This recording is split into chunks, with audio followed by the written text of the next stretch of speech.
Good evening and welcome to another Stompy 51 miniature adventure.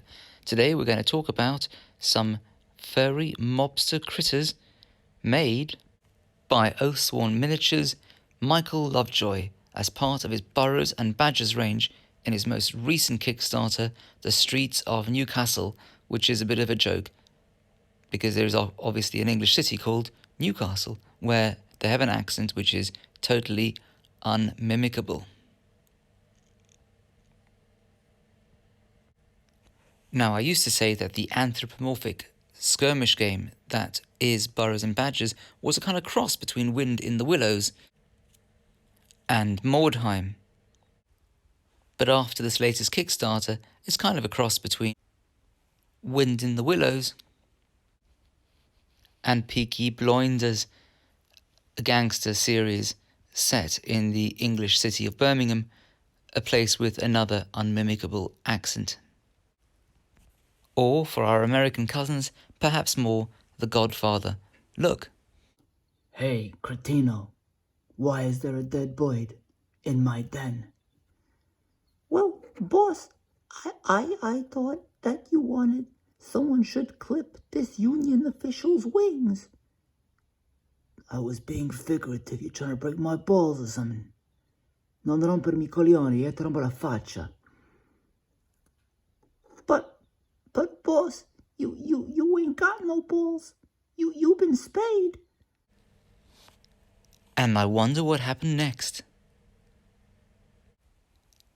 My career in children's television guaranteed. Anyway, on with the miniatures. Aren't they gorgeous? I mean, there's a real kind of city vermin feel about them in the nicest possible way. I mean, there is a nobility about this fox boss that you don't get when you look at a fox running around outside in the UK in our big cities at night. You kind of look at them, they look at you. They look at you like you could be anyone and you're just harmless. And what are you really doing in their hood? And then just meander off. And that's how I'll paint him up. Clearly the boss of a faction.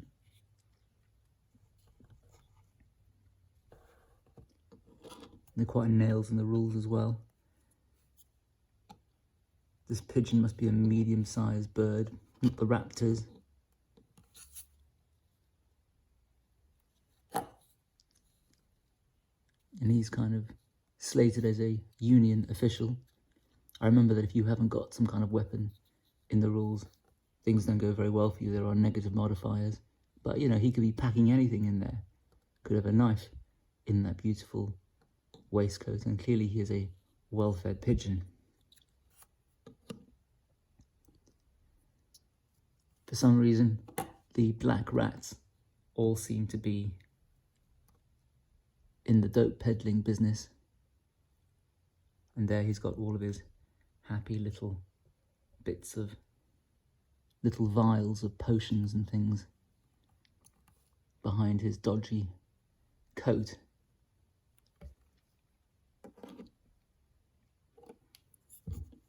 Not sure you see snakes around European towns very much, but again, this is the world of Northumbria. And I like the way he's got a hat and a little scarf, you know, to protect him from the pea supers of the industrial cities. That's a hedgehog who's obviously in the middle of some kind of Godfather 2 type hit, jumping out from between the cards, taking a pot shot and then legging it off.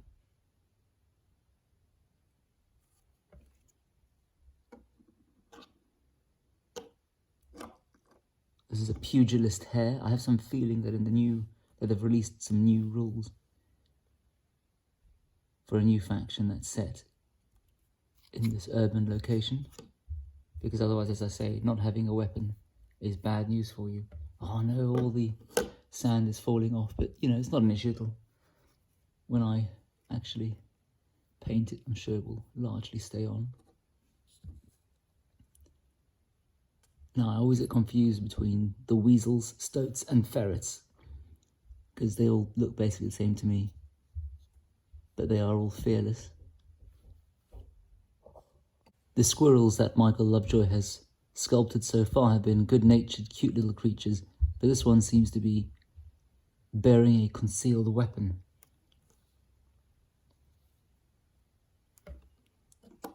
So, you know, you can't trust anyone in this world of Northumbria.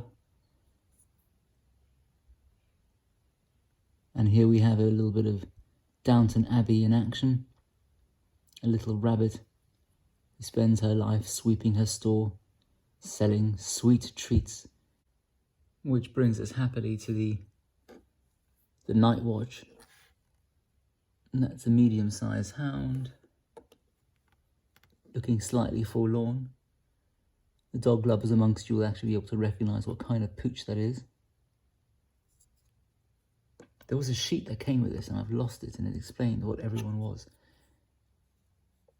I think he's a shrew, and they're generally psychotic and terrifying.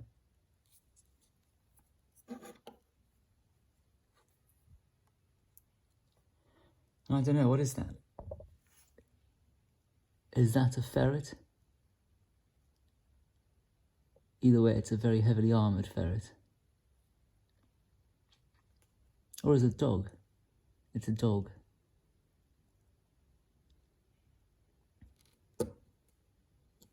With this weird kind of combination of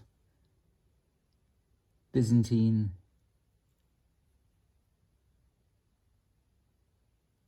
and kind of like Hunnic armour or something.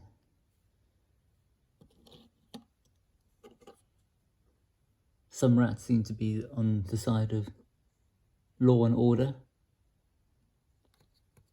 So perhaps it was wrong of me to suggest that they are all in the dope peddling business.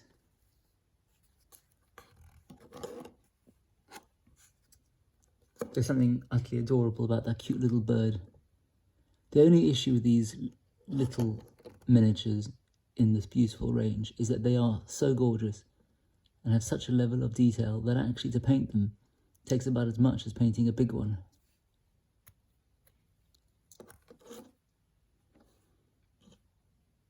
Ah, and that must be an otter, the boss of the guard. I mean, for those of you who read Terry Pratchett, these are clearly The Night Watch. And then there's the best of the rest, because this was a Kickstarter, and although I ordered the whole lot, and even though these are gorgeous, I'm not sure I'm that interested. So this seems to be a shrew with a baby shrew, but given what I just told you about, you know, these taking just as long, you know, I can't be bothered with something that size, especially for some civilians. But clearly, there'd be a fantastic little objective in the game, you know. Oh, look at that. Is that little... She's got a little baby under her right arm. And a naughty little wayward 2 or 3-year-old. We've all been there.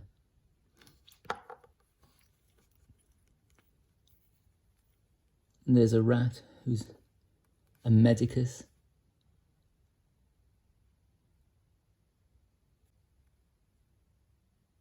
Which is, I suppose, quite ironic, seeing as this is a black rat, and presumably the creature most likely to be carrying Yersinia pestis. Or was that the fleas and the rat's just got a bad rap? Who knows?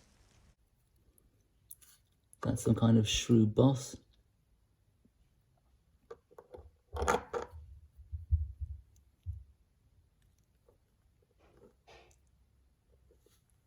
not really sure what this is. I think it's a hedgehog. And it's in the Queen's Guard there, the Night Watch.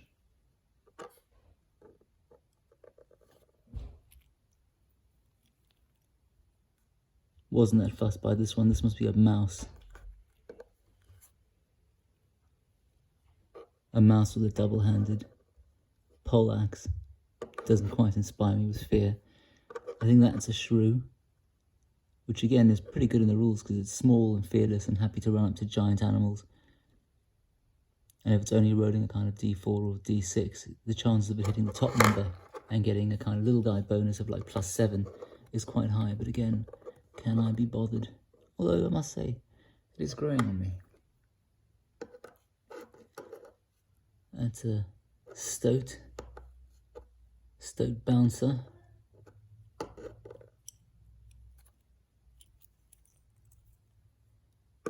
A marmot chef. Who doesn't need a marmot chef?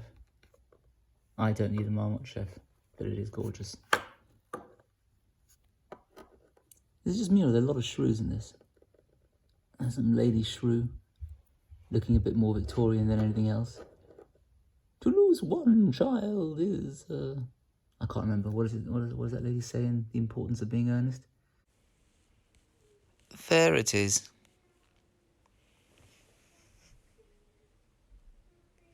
And this guy's fantastic, and yet another shrew with a kosh, which I think is just a rubber-coated piece of wood, or maybe not even rubber-coated.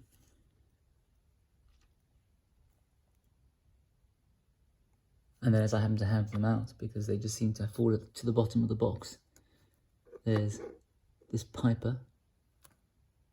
And I think what I'll do with all of these is put them up on their adventure forum and see if anyone wants to swap for anything else. But also, there is this quite large toad, which is quite funny, because normally you have mammals wearing kind of lizard and other animal type adornments, but this way it's inverted. This little toad, to make itself look a bit more terrifying, has grabbed, I'm not even sure what creature's skull that is, but it's presumably more mammalian.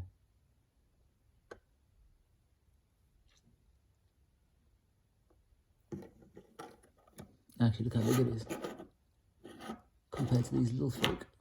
But then again, I suppose if you're growing up in a Dickensian type city, you are going to be that little more malnourished. On the subject of which, I think it's time to go get a snack and feed the pigeon belly. Please do like, comment and subscribe, and I hope to see you around soon. Keep well and keep safe.